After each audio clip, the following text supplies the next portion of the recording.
Bueno, saludos y bienvenidos a este nuevo encuentro de la movida de seguridad y salud, esta vez a través del canal de Telegram de la Tribu de Seguridad y Salud Ocupacional. Por aquí quien les habla, David Linares. Una iniciativa más de la que hemos estado teniendo durante todas estas semanas, que hemos decidido llamar de la reacción a la prevención y en el cual hemos tratado varios tópicos y temas. Comenzamos con las definiciones de peligro, luego comenzamos a hablar de la gestión de seguridad contra incendios y la gestión en el manejo de productos químicos. Y recordando y recapitulando un poco la esencia de esto, es hablar un poco sobre cómo hacer realmente prevención, sobre todo porque el enfoque que siempre hemos tenido, por ejemplo, en la prevención, en la seguridad contra incendios, es enfocarnos en la protección, cuando ya ocurre el incendio, los extintores, los sistemas, el agua, los equipos. Y nuestro carácter como prevencionista debe ser el de la prevención, el de cómo yo evito que eso llegue a suceder. Entonces, esa es un poco la visión que hemos querido eh, proponer, promover, ¿no? El volver a esa parte de la prevención y el de cómo yo evito que las cosas sucedan, cómo minimizo esas probabilidades en esa ecuación donde el riesgo es un producto de la probabilidad por las consecuencias, trabajar sobre todo en las probabilidades, en disminuir las probabilidades y no solamente en las consecuencias. Igual como hablamos en el manejo de químicos, que de repente podemos estar preparados para la respuesta MAPEL, del derrame, del químico, de todo, pero eso ya es en la parte de la protección cuando ocurre un evento. Y deberemos estar enfocados en la parte de disminuir las probabilidades de que eso ocurra en los ambientes laborales. Bueno, eso es un poco la filosofía, la dinámica, el espíritu que hemos llevado en todos estos encuentros. Sobre todo está quedando grabado esto para nuestro canal de YouTube y para todos los demás canales que tenemos en Telegram, donde tenemos a nuestros estudiantes en las diversas universidades en Venezuela. Comenzando, recapitulando un poco lo que es esa definición de peligro, amplia definición de peligro, de que el peligro no solo es eh, lo tangible o algo que pueda producirme algún daño, una fuente, sino también, como lo establece la ISO 45001, habla en sus notas de la definición, habla sobre situaciones, condiciones de peligro que puedan entrar dentro de esa definición. Algunas veces la gente no le entiende un poco, pero tal vez podemos conseguirle significado cuando llegamos a lo que son los peligros psicosociales. Y es allí donde podemos entonces ver que hay situaciones y hay condiciones dentro de la organización del trabajo, dentro de muchos aspectos que pueden generar eh, daños a la salud, pero esta vez a nivel psicológico en las personas.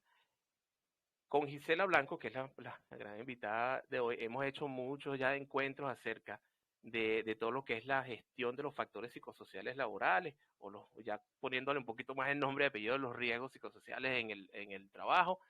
Eh, y siempre hemos dicho que nos hemos quedado en la parte de identificación, de evaluación, tenemos instrumentos para la identificación, para cuantificar, para hacerlo, pero muchas veces el ¿qué hacemos? ¿Qué hago ya cuando, cuando lo identifiqué, lo evalué, ese riesgo que proviene de un peligro psicosocial y lo tengo presente en la empresa? ¿Qué debo hacer? ¿Cómo lo gestiono?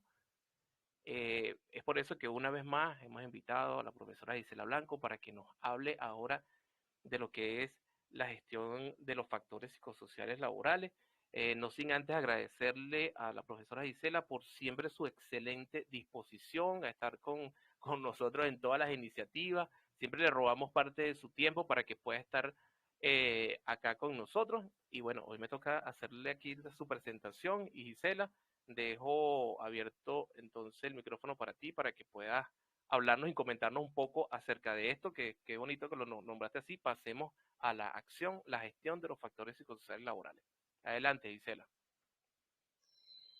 Gracias, David. Buenos días para todos los que están conectados ahora, pero también los que en algún momento de cuando puedan, van a escuchar o ver este encuentro. Gracias nuevamente por la invitación. No me están robando tiempo, hacen que lo invierta. Así que esta es una forma de invertir el tiempo de manera constructiva, creo que también de manera colaborativa, ¿no?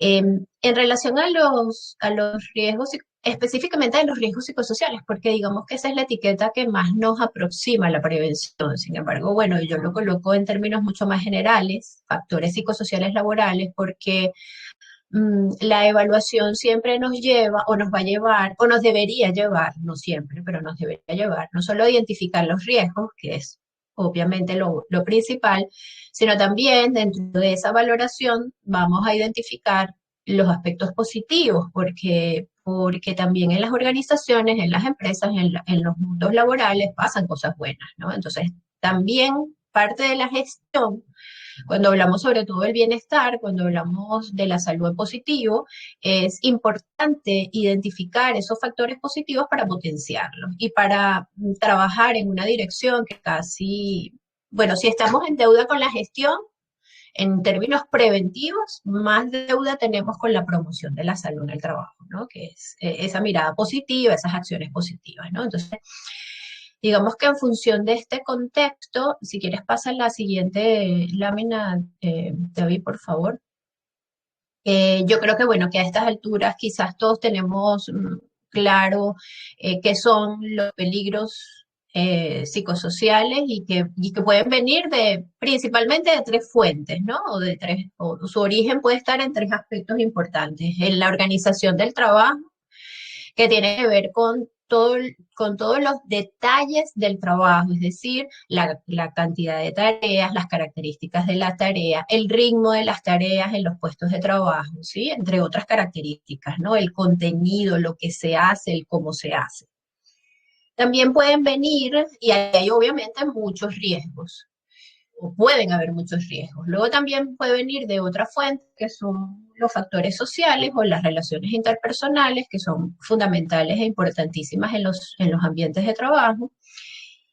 Y luego también vienen de las características del entorno físico del trabajo, es decir, las condiciones externas de trabajo, donde yo trabajo en una línea de producción, donde hay movimientos repetitivos, o trabajo en una oficina, o trabajo al aire libre, porque trabajo en una empresa de construcción, en fin. Todas esas condiciones externas también están involucradas o forman parte de los factores o específicamente de los posibles peligros y riesgos psicosociales.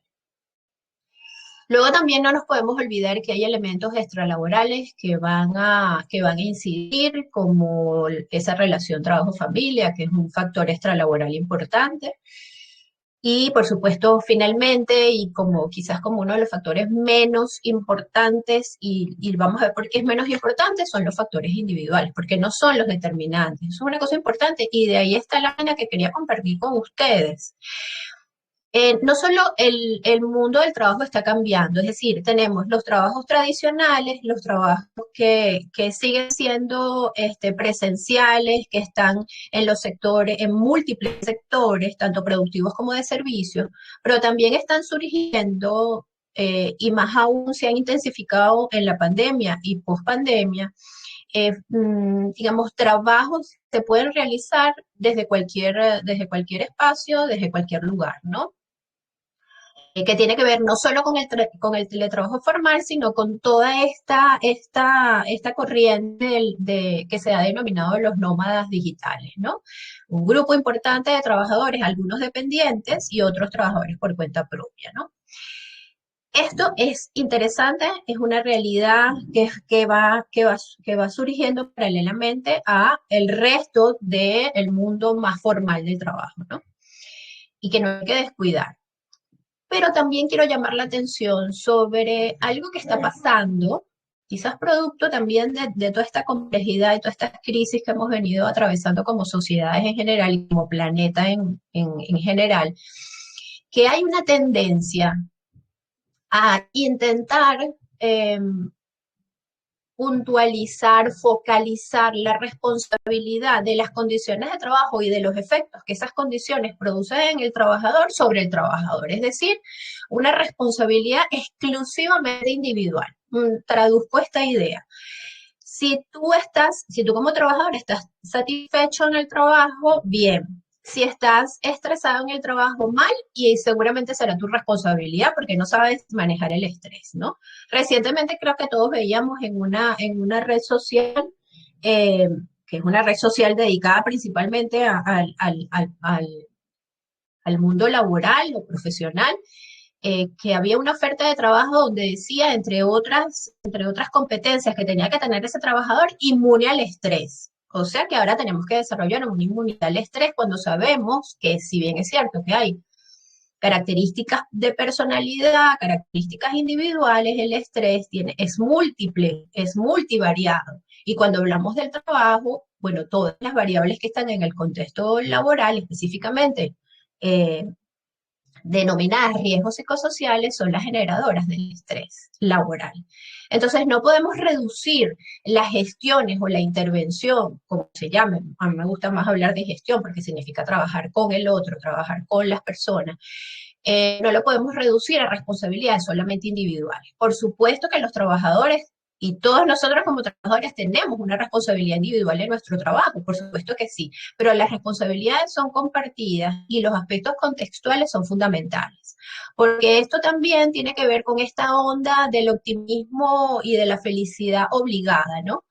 Si no eres feliz en tu trabajo, el problema es tuyo. Si no estás bien y si no te sientes bien, el problema es tuyo y algo está pasando mal dentro de ti. Entonces, bueno, digamos que toda esta tendencia extrema de que quien no vive la vida alegremente los 360 días del año y además los 24 horas, pues algo le está pasando mal, ¿no? Entonces, cuidado con estas tendencias porque a veces marcan sin querer o queriendo, yo creo que queriendo, digamos, por lo que significa la individualidad y cómo la individualidad nos aísla, bueno, significa que tenemos que estar alerta, sobre todo los prevencionistas, porque, bueno, son caramelos muy golosos, ¿no? Los ofrecidos por estas tendencias extremas, ¿no? Siempre tendencias extremas. Eso significa también que tenemos que ir pensando en nuevas formas de legislar y de gestionar. Tan es así que, bueno, el teletrabajo, que era algo que algunas empresas tenían como norma, pues bueno, con la pandemia se globalizó, se generalizó y muchos países han tenido que legislar al respecto, ¿no? Porque es una nueva forma de trabajo. Bien, puedes ir pasando, David, por favor, la siguiente. Entonces, claro, cuando hablamos de gestión de los riesgos psicosociales específicamente, eh, y me parece interesante recalcar esto porque esto no lo digo yo, lo dicen muchas investigaciones, hay algunas referencias, pero también lo marca la norma ISO 45003 sobre la gestión de riesgos psicosociales, que no puede ser solamente una responsabilidad o bien de recursos humanos o bien del encargado o del responsable o el coordinador de seguridad y salud en el trabajo o si hay servicio de seguridad y salud en el trabajo del servicio, ¿no? No es responsabilidad de una sola gerencia, de una sola área, es una visión estratégica de la empresa. ¿Por qué? Porque las condiciones organizacionales, el contenido del trabajo no es nada más un problema de seguridad y salud. No es un aspecto o un componente solamente de la seguridad y el salud del trabajo, es un componente organizacional, es un componente que parte de la estructura de la organización, de cómo se dictan las políticas de la organización, de cómo se diseñan los procedimientos, de cómo se diseña el proceso productivo, sea cual sea del área de servicios o sea del área de consumo, del área de producción en general. Entonces, es una visión mucho más estratégica. Por eso es que la gestión de los riesgos psicosociales, eh, digamos que cuando realmente se hace gestión es una gestión integral y global, es decir, no son acciones aisladas, no son capacitaciones aisladas para resolver algunos de los riesgos que están preocupando por los resultados, ¿no? Entonces, hay que ir un poco más allá en ese sentido cuando hablamos de gestión. Siguiente, la siguiente, David, por favor. Y bueno, creo que es importante, o sea, recordar que cuando hablamos de gestión de riesgos psicosociales, no estamos diciendo nada diferente a cómo se gestionan en términos de la estructura del ABC de la gestión de otros riesgos. Es decir, hay una jerarquía de controles que todos conocemos cuando nos aproximamos y cuando trabajamos en prevención de riesgos en general. Y esa jerarquía de controles no es diferente para los riesgos psicosociales, o no debería ser diferente para los riesgos psicosociales, ¿no? Y por supuesto, esa jerarquía de controles marca una clasificación en términos de un nivel que es primario, un nivel que es secundario y un nivel que es terciario. ¿Y cómo se diferencian esas acciones? Porque son, digamos que cuando hablamos de jerarquía de riesgos y de sistemas de control de riesgos o programas de control de riesgos, eso está atado a una serie de acciones. Y esa serie de acciones son jerárquicas. Entonces, la primera acción en la jerarquía de control de riesgos es eliminar la fuente del riesgo. ¿Sí? Es decir, eliminar la causa de ese riesgo. Si es el ruido, pues eliminar el origen de ese ruido. En riesgos psicosociales es lo mismo. Si el riesgo es, por ejemplo, liderazgo autoritario, por supuesto no voy a eliminar físicamente a los líderes, todo lo contrario, pero es un tema organizacional, porque es la organización, número uno, quien asciende a los trabajadores para que ocupen puestos de liderazgo. Por lo tanto, entonces hay que revisar ahí cuáles son las competencias de ese futuro líder, no solo sus competencias técnicas que son fundamentales, sino también sus competencias para liderar, sus competencias emocionales, etcétera.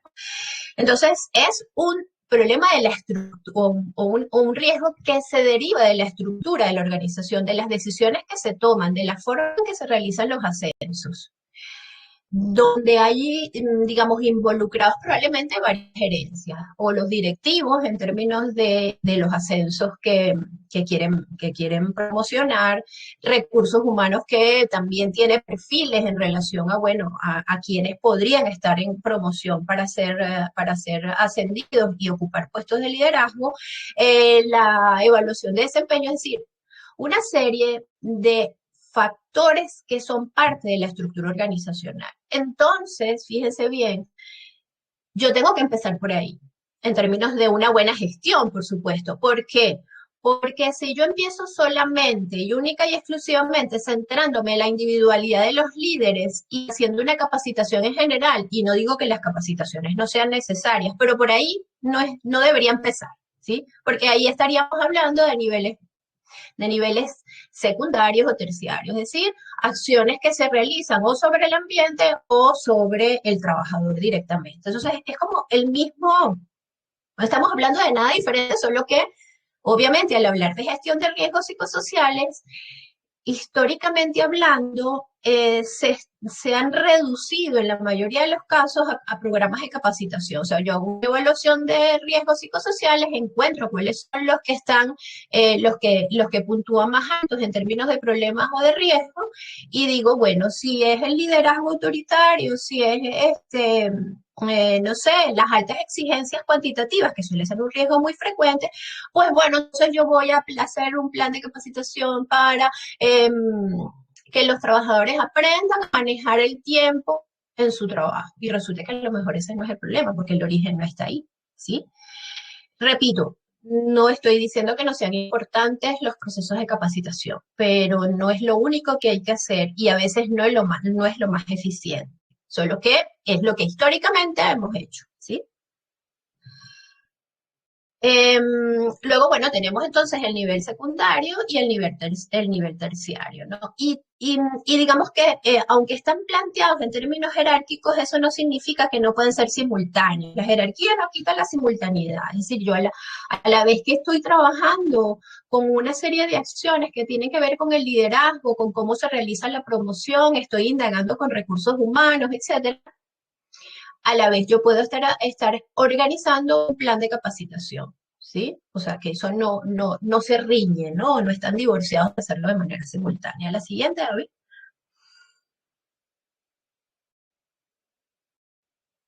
Y aquí, digamos que esta es como la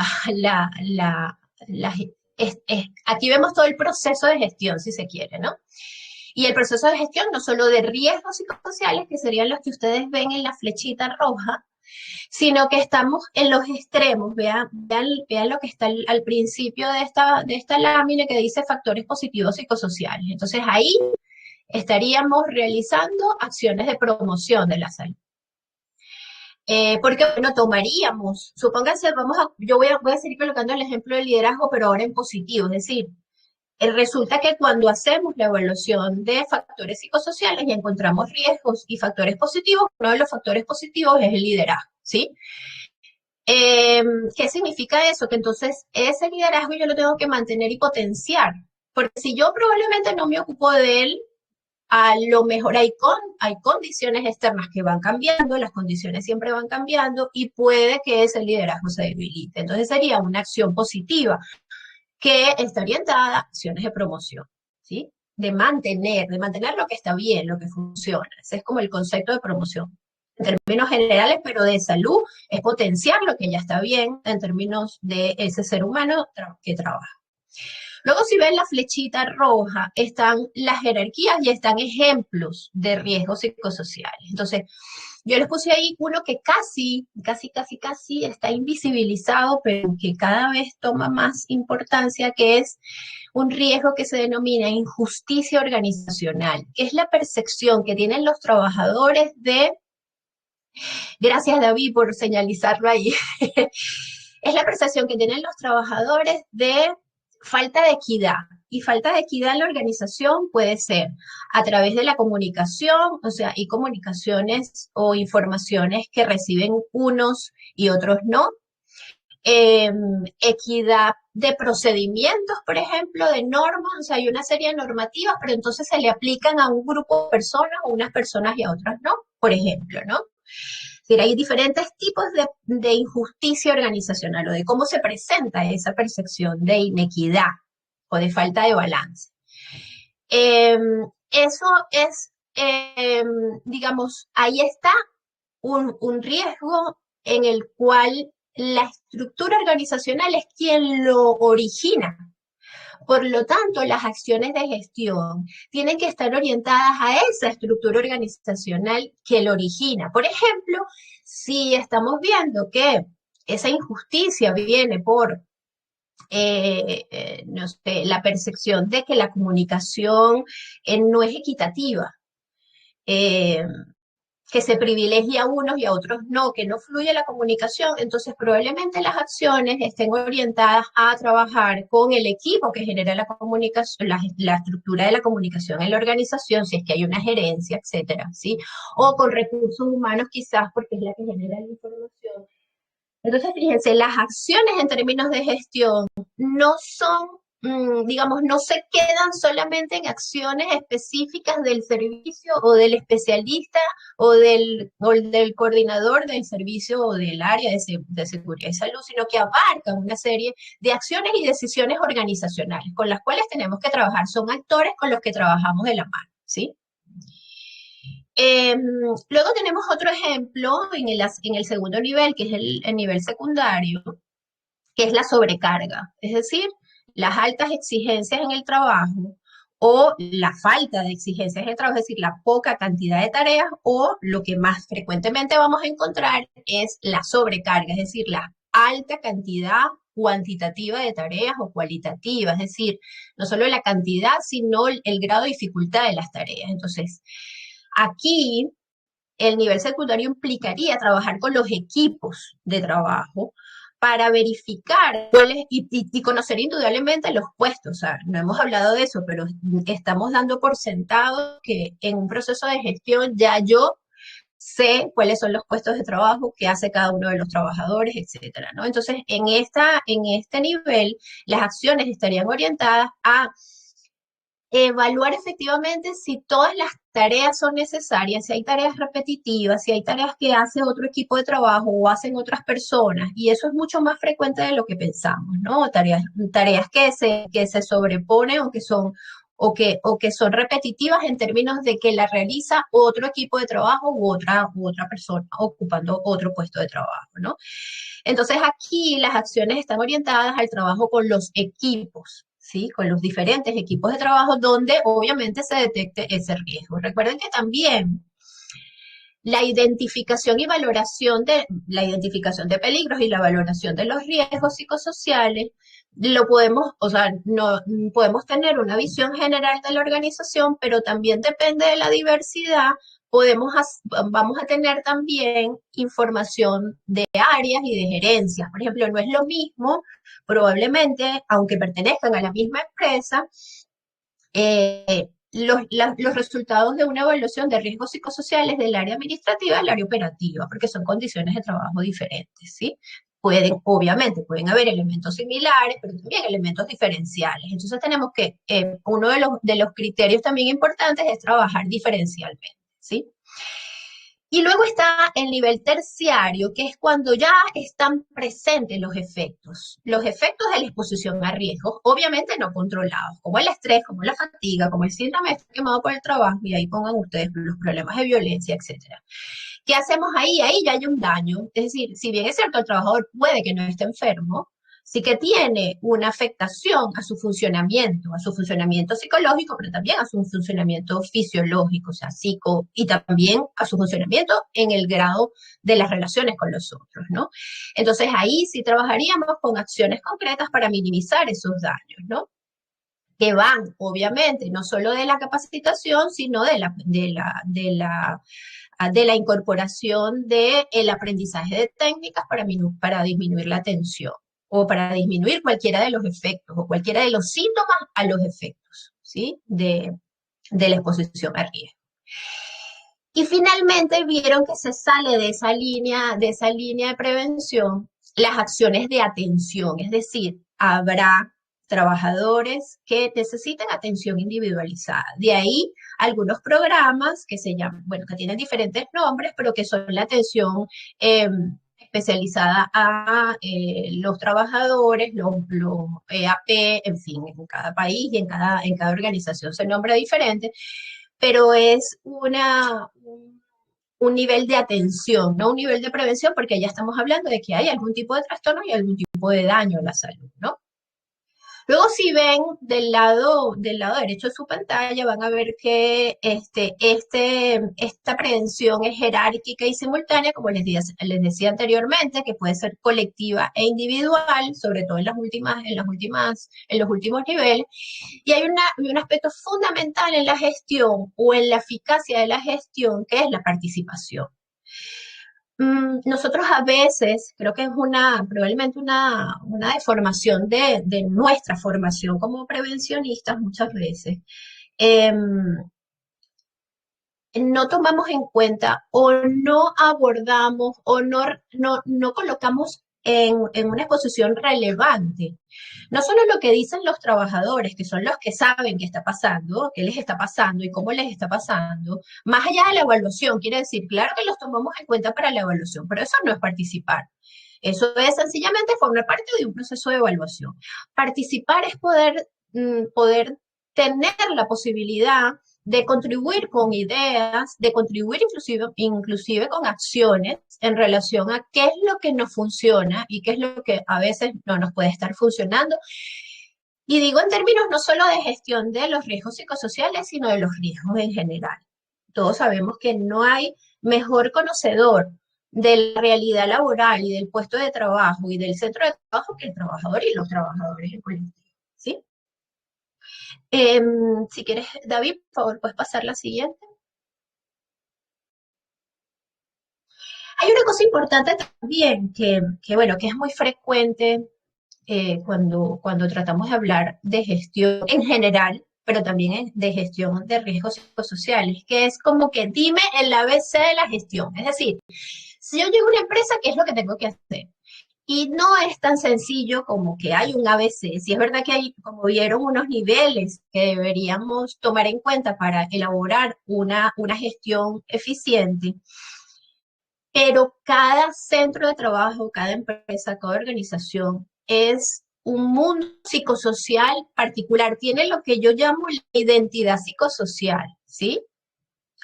Por lo tanto, si bien es cierto que hay pautas específicas, que hay, digamos que formas de gestionar el cómo, las acciones se tienen que desarrollar, lo primero, a veces con una dosis de creatividad también, pero en función de esa realidad psicosocial laboral. Obviamente la experiencia del trabajo con las organizaciones nos va diciendo, bueno, algunas acciones que sí funcionan, otras que no funcionan tanto, pero no es que podemos tener una receta que calza para todo el mundo. Tenemos acciones, o sea, tenemos un proceso de gestión con una serie de niveles, pero esos niveles y esas acciones van a estar en función de esa realidad psicosocial, de cómo se presentan esos riesgos psicosociales. En función de eso, digamos que esto se los presento como una idea que he ido desarrollando en términos de, hay acciones en términos de la gestión de riesgos psicosociales que forman parte de la gestión formal, de la que puedo auditar, porque indudablemente una vez que establezco mi plan de gestión en términos de niveles y en términos de acciones y de tareas y de responsables, de quienes van a ser los responsables de coordinar y de hacer posible o de cristalizar o materializar esas acciones, yo luego tengo que mostrar resultados, ¿no? Y tengo que mostrar cómo además no solo, digamos, esos resultados cambian esa realidad psicosocial. Entonces, muchas de esas acciones yo las tengo que estructurar de manera que las pueda auditar, ¿sí? Y esa auditoría se puede mostrar de diferentes formas. Entonces hay índices cuantitativos e índices cualitativos, ¿no? Los cuantitativos son un poco los relacionados con, yo podría, después de un proceso de gestión de factores psicosociales, así globalmente, no solo de riesgo, podría utilizar indicadores como el nivel de ausentismo, es decir, hubo un cambio en el reporte de ausentismo, hubo un cambio en algunas del número de bajas o del número de reposos médicos. Eh, Hay organizaciones inclusive que tienen aplicaciones o que tienen formas de eh, identificar y de monitorear el nivel de participación de los trabajadores en términos de ideas, en términos de acciones concretas, ¿no? Entonces, bueno, ese también es un buen indicador si es que se tiene, ¿no? Eh, y por supuesto, cada una de las acciones va a tener, esperamos que tengan un resultado. Entonces, digamos que eso tiene que ver con la gestión formal y la gestión que yo pueda mostrar en términos de la auditoría, ¿no? Pero por el otro lado también pasa algo con los riesgos psicosociales porque son indudablemente parte de esa interacción social, de esa interacción humana y de ese mundo subjetivo que no todo puede ser índices cuantificables o cuantitativos. También están los índices o la información cualitativa que tiene que ver con las conversaciones, que tiene que ver con lo que dicen los trabajadores, con lo que es de la forma en que se habla, de la forma en que se participa, ¿no? Y también hay una gestión que se realiza de manera informal, que no va a aparecer en ninguna auditoría, pero que también forma parte de esos cambios que se establecen y que son integrales, que son, digamos que, esa aproximación a aprender a escuchar, a retroalimentar, a reorganizar producto de esa escucha activa, ¿sí? Y que nos hablan de procesos participativos, a veces no auditables, ¿no? Entonces, digamos que tenemos, cuando hablamos de riesgos, que no todo está dicho, por supuesto, tenemos una serie de acciones que van a ir hacia información cuantitativa y una serie de información cuantitativa, por supuesto, auditable, y una serie de acciones que van a formar parte de lo cualitativo y que tienen que ver con la gestión informal, ¿sí? Si quieres, pasa a la siguiente, David.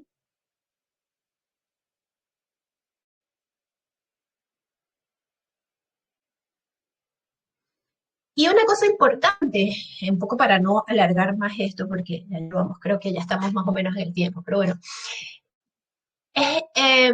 porque a veces se malinterpreta cuando uno dice que las capacitaciones, que lo único que hay que hacer, que no se debe, que lo único que no se debe hacer son capacitaciones nada más. Entonces, cuando hablamos de gestión de riesgos psicosociales, no es suficiente documentar. O sea, ¿es necesario documentar? Sí. ¿Qué significa documentar? Bueno, que si he hecho una evaluación de riesgos, eso tiene que estar documentado, que si hay una serie de acciones y están establecidas unas jerarquías de controles y de acciones específicas con responsables específicas y con un tiempo para realizar esa acción, eso tiene que estar documentado, sí, pero no es lo único que hay que hacer y no es suficiente documentar.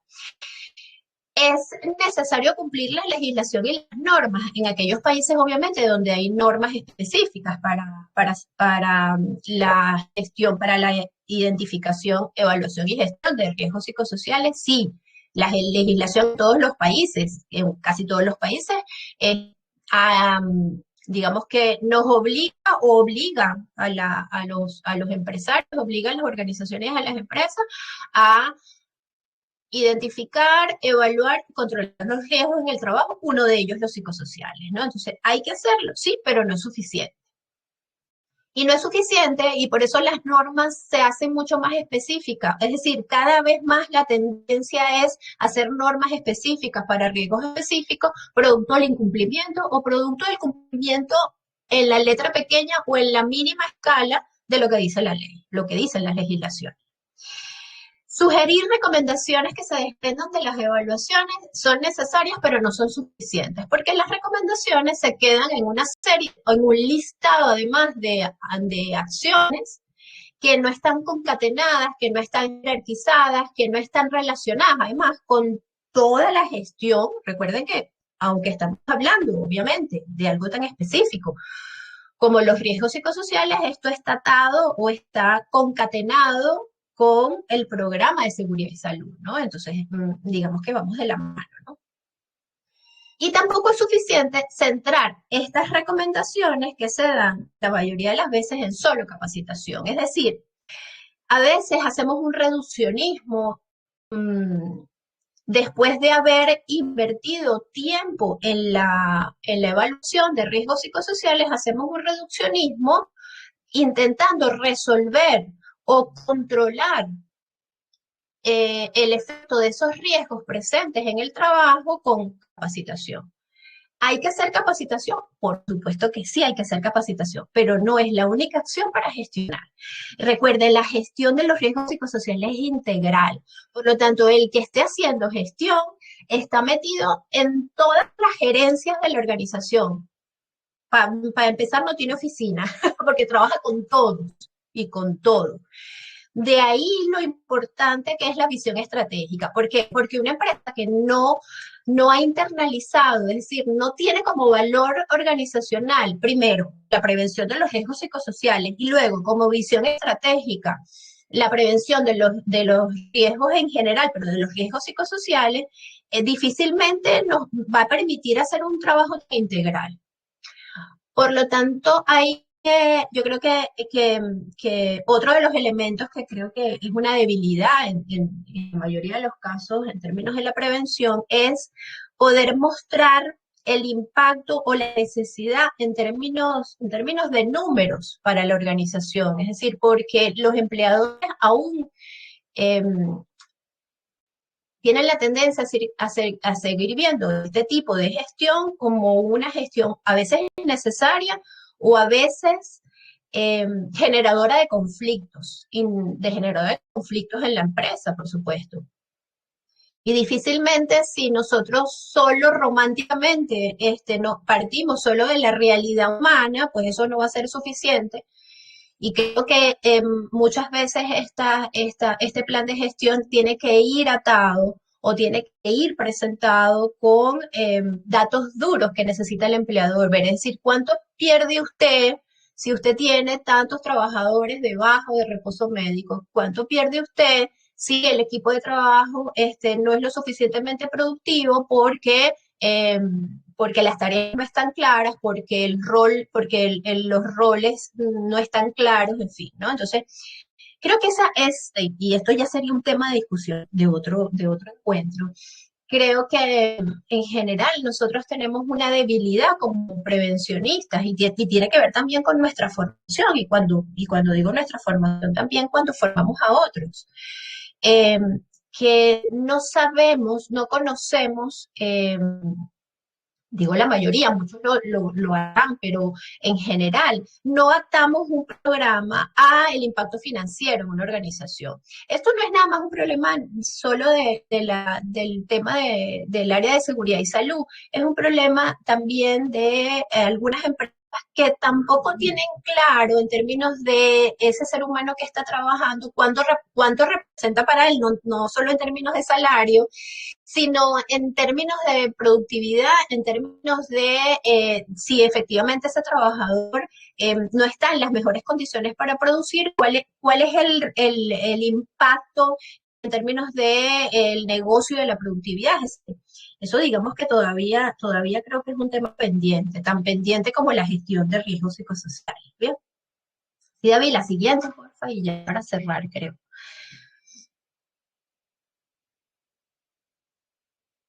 Y sí, para cerrar.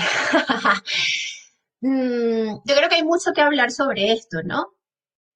Y cuando pensamos en la gestión de los factores, como intento siempre resaltar, no solo de los riesgos, sino de los factores, es que si efectivamente nosotros aún todavía creo que no hemos internalizado que transitamos tiempos de transformación, es decir,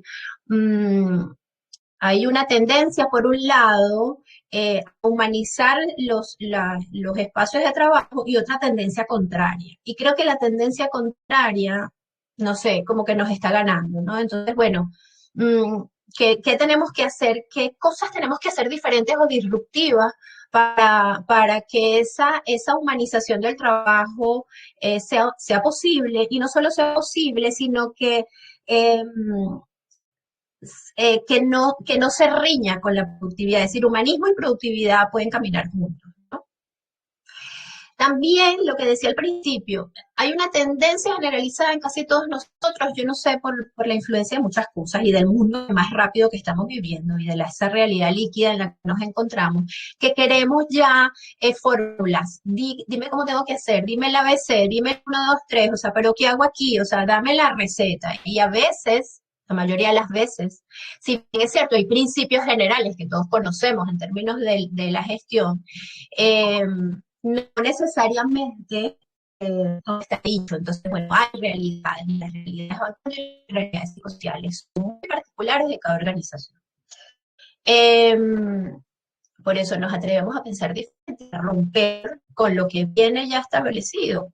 Y si nuestra tendencia en salud y seguridad es a generar espacios colaborativos de trabajo, o todo lo contrario. Yo creo que tenemos que apuntar a una buena gestión en términos en general de riesgos laborales y de riesgos psicosociales en particular, apunta a un trabajo colaborativo, que no es solamente de salud y seguridad, sino es un trabajo colaborativo de toda la organización y de todas las organizaciones.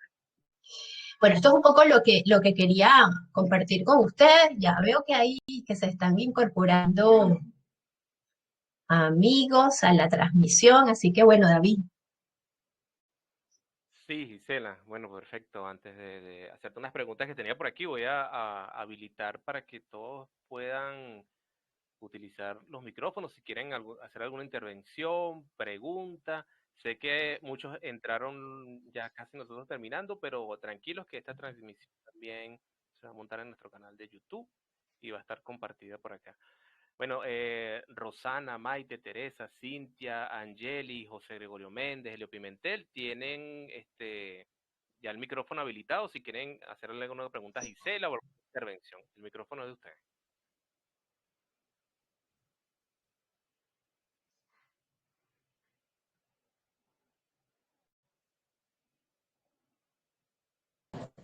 Hola, buenos días. Buenos días, Hola, buenos César. días, José Gregorio. Mi respeto y mi admiración para ti, Gisela, para David, por su espacio, de las felicitaciones.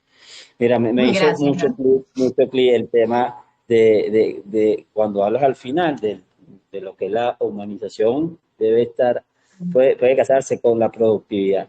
Definitivamente los que trabajamos en esta área sabemos que eso se puede hacer. Sin embargo, aguas arriba no lo ven tan sencillo, ¿no? El tema de humanizar la productividad no lo ven como de buenas maneras.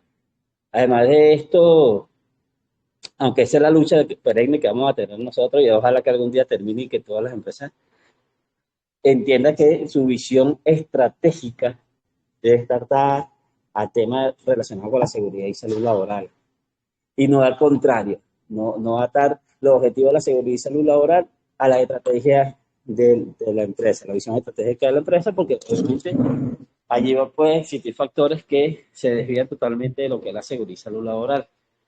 Ahora bien, cuando hablamos de los riesgos psicosociales, también están en boga el tema situación país, que son Ujú. temas que definitivamente se le escapan de las manos a cualquier empresa poder controlar. Pero ¿cuál sería esa recomendación de Gisela? En función a que, cómo ayudar o cómo ayudar a las empresas a controlar esos factores exógenos que definitivamente afectan al trabajador. Ujú. Gracias. Gracias, José. Gracias por tu pregunta. Bien interesante porque tiene que ver con nuestra laboral, ¿no? Y nuestra laboral, indudablemente, como tú bien dices, parte de nuestra vida fuera del trabajo no es responsabilidad de la empresa. Tampoco es responsabilidad, entre comillas, y directamente lo que está pasando no solo en Venezuela, sino en general en muchos países. Es decir, muchos países están algunos transitando crisis desde hace tiempo y otros nuevos. Recuerden que las crisis en los países son cíclicas. Nosotros, claro, pensamos que son muy largas o muy cortas, pero son cíclicas, pasan, se transforman. Eh, y yo creo que, por ejemplo, parte de ese compromiso que puedan tener las empresas, que no son beneficencia, eso también es importante, ¿no? O sea, no estamos hablando de beneficencia, pero sí, por ejemplo, el balance trabajo-familia, que es algo que se viene trabajando desde hace mucho tiempo, como un factor extralaboral, que las empresas sí pueden generar acciones relacionadas con eso. Eh, y pasa un poco a veces por la flexibilidad en las tareas o en las actividades. Me explico. Hay puestos de trabajo que no necesariamente por las características de las tareas, porque las actividades tienen que ver, porque no son actividades operativas, porque son actividades por metas, ¿sí? Por objetivos y metas cumplidas. Es decir, pregúntense, por ejemplo, y esto tiene que ver con lo disruptivo, ¿por qué todas las empresas tienen que tener un horario fijo para todo el mundo? Claro, obviamente es mucho más fácil de controlar, pero todo el mundo debería tener el mismo horario. Y no estamos hablando, por ejemplo, del trabajo operativo, que requiere una presencialidad, que requiere operar un equipo, una máquina, una línea de producción. No, estoy hablando de de cantidad de formas de trabajo que no necesariamente están reñidos con cumplir un horario, por ejemplo, ¿no? Y ahí apunta la flexibilidad, porque también cuando hablamos de flexibilidad se malentiende y se dice, no, bueno, que el trabajador que venga a trabajar cuando le dé la gana. No tiene que ver con eso. Tiene que ver con esa sensación que tienen los trabajadores y cada vez más lo estamos buscando como humanos, esa flexibilidad en términos de mi rol de trabajador, pero también de mi rol como papá, como mamá, o como ciudadano, o como pareja, ¿sí? Entonces, se trata un poco de ir discriminando. Y en términos y fíjense que son decisiones organizacionales, no son decisiones que tengan que ver con acciones específicas, no sé, de proveer algún equipo de protección. En este caso sería un equipo de protección emocional. Por eso se legisla, por eso entonces existen los permisos de lactancia, por eso existen los permisos, sí, los permisos posparto para mamás y papás. Afortunadamente la legislación en muchos países se está ampliando y está involucrando a los papás que también son miembros activos. Entonces, bueno, pasa un poco por eso. También pasa que no es un problema tampoco de las empresas específicamente, sino son problemas más sociales o son aspectos más sociales que tienen que ver con la discriminación hacia las mujeres embarazadas. Lo hemos visto cantidad de veces. Eh, bueno, porque se va a ir de reposo y entonces yo voy a quedar con el trabajo de ella y entonces para qué salió embarazada, etcétera, ¿no? No lo decimos, pero lo pensamos y muchas veces lo conversamos como trabajadores. Entonces, por ejemplo, también pasa por la empresa intente, en la medida de sus posibilidades, por supuesto, de su flujo de caja, ver si los problemas de transporte pues se pueden minimizar teniendo un transporte que moviliza al trabajador hasta cierto punto, de manera que, bueno, que el trayecto no se lo hace tan complicado, en fin. Es decir, hay una serie de acciones que se pueden ir tomando y como les decía, como les decía en general, José, va a depender también de esa realidad empresarial, ¿no? Pero de que se pueden hacer pequeñas cosas, siempre se pueden hacer. Lo que pasa es que hay que hurgar, hay que ver, hay que a veces algunas acciones no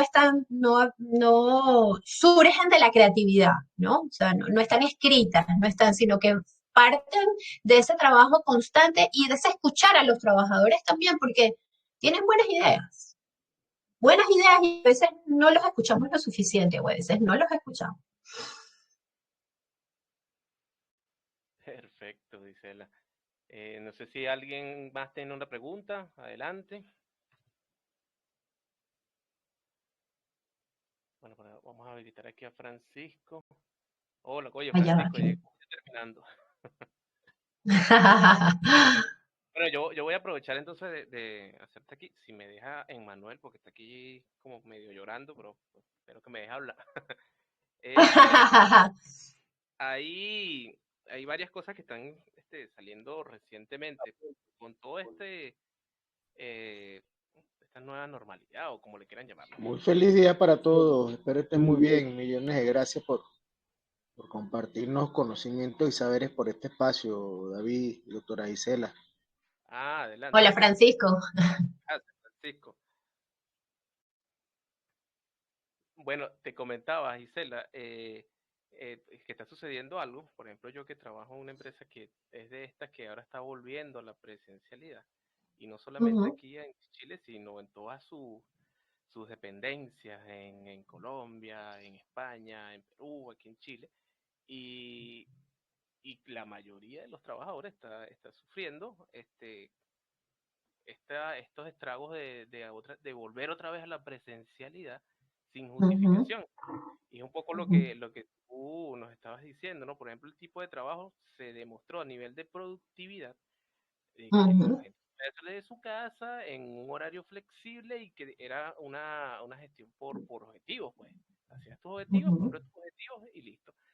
Pero ahora está sucediendo algo y que ya lo están estudiando también acá en Chile, que esos cargos medios son los que han presionado más para que la gente vuelva a los trabajos porque quiere tenerlos allí, quiere verlos y todo.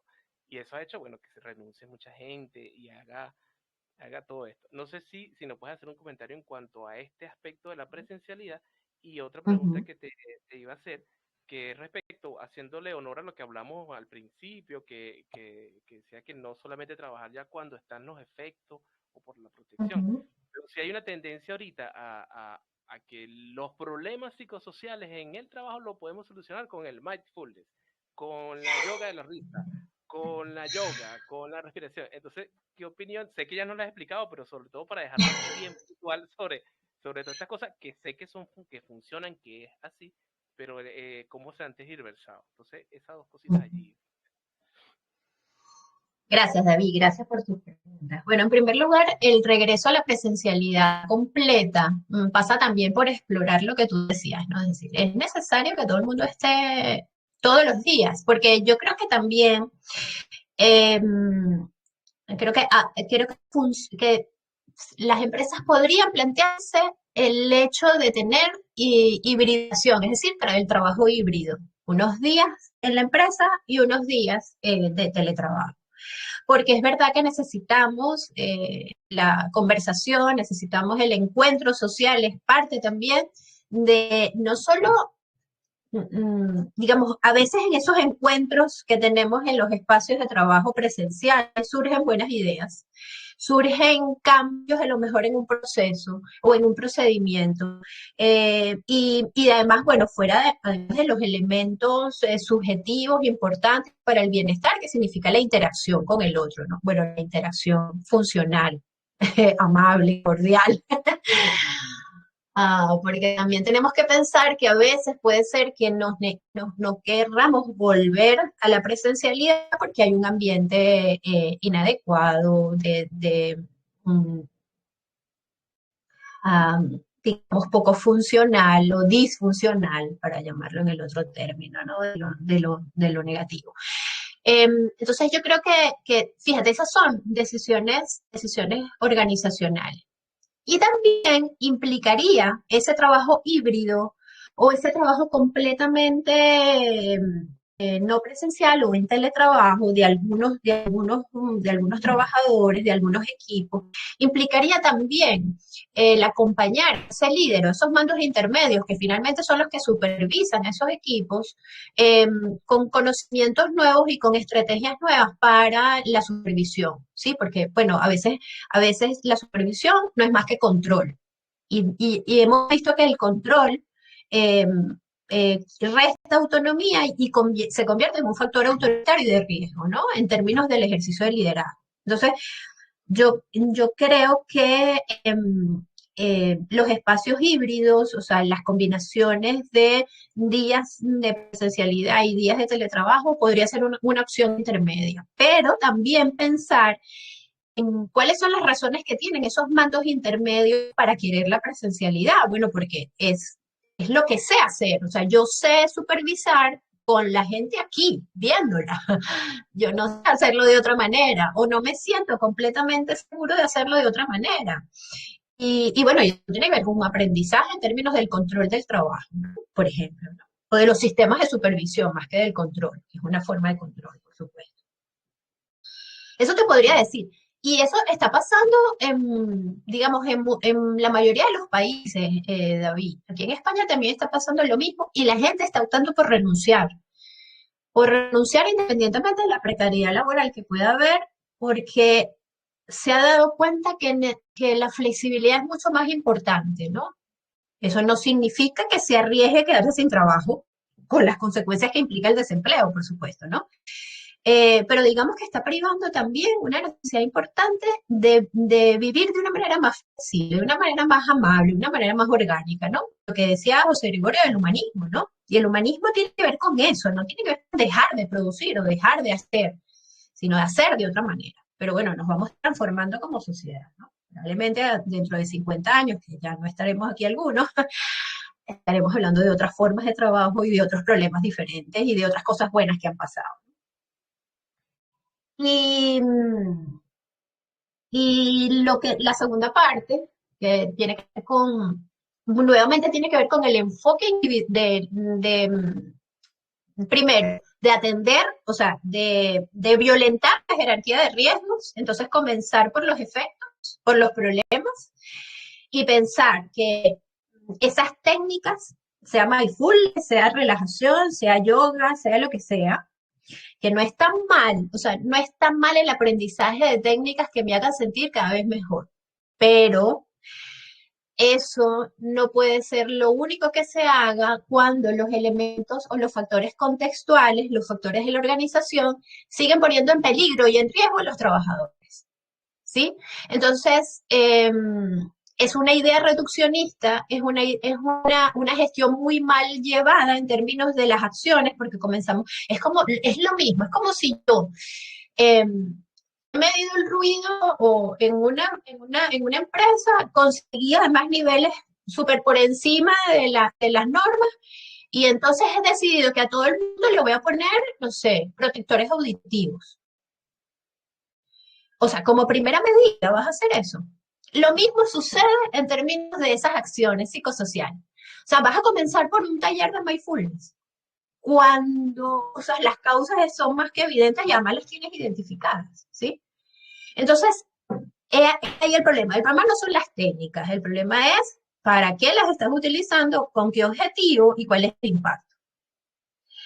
Si yo enseño a alguien, no sé, a meditar, y el contexto sigue siendo aversivo, es decir, ese contexto aversivo, esas variables que están fuera, van a seguir impactando a ese ser humano, ¿sí? Por mucho que medite, es decir, ninguna de las técnicas nos hace infalibles o nos hace invulnerables. Eso no puede ser. Entonces, es como el mismo principio, ¿no? Entonces, y además es eso, es decir, es volver a, a poner el foco en la individualidad, que no es que no se tenga que poner, pero no es por donde voy a empezar, ¿sí? O sea, obviamente que la individualidad es importante, pero en términos del trabajo y en términos de la complejidad en los mundos laborales, no voy a empezar por acciones individuales. Sería además irrespetuoso para los trabajadores. En términos, digamos, hablándolo más tajantemente, sería irrespetuoso. ¿Sí?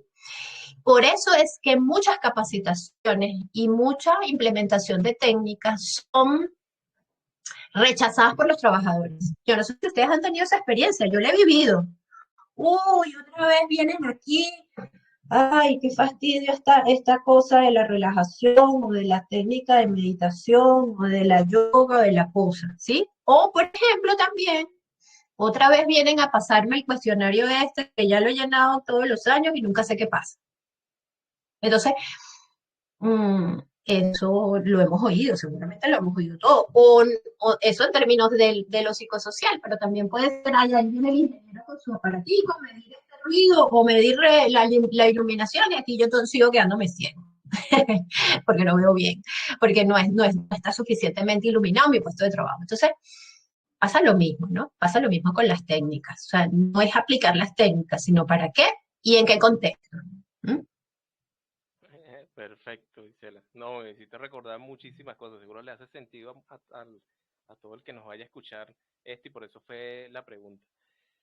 Bueno, chicos, no sé si hay alguna otra pregunta de las personas que están aquí. Todos tienen el micrófono habilitado para hablar. Si no, ya quise seguir grabando para que toda esta interacción que tuvimos aquí, estas preguntas que hacen en la grabación, ya que también es nutritivo. Pero si no las hay más, voy a dejar un espacio a ver si las hay. Si no, voy a dejar ya de grabar. A ver. Ok, le voy a detener la grabación. De verdad, muchas gracias a todos los que participaron. No se vayan, ya vamos a seguir hablando unas cositas más antes de terminar, pero a detener la grabación y así va a estar disponible a los que entraron luego, va a estar disponible en el canal de YouTube de Dalin Brea. Yo igual lo voy a pasar el enlace por todos los grupos, por todos los canales, por todas partes, así que va a estar disponible. Muchas gracias a todos los que estuvieron aquí y participaron.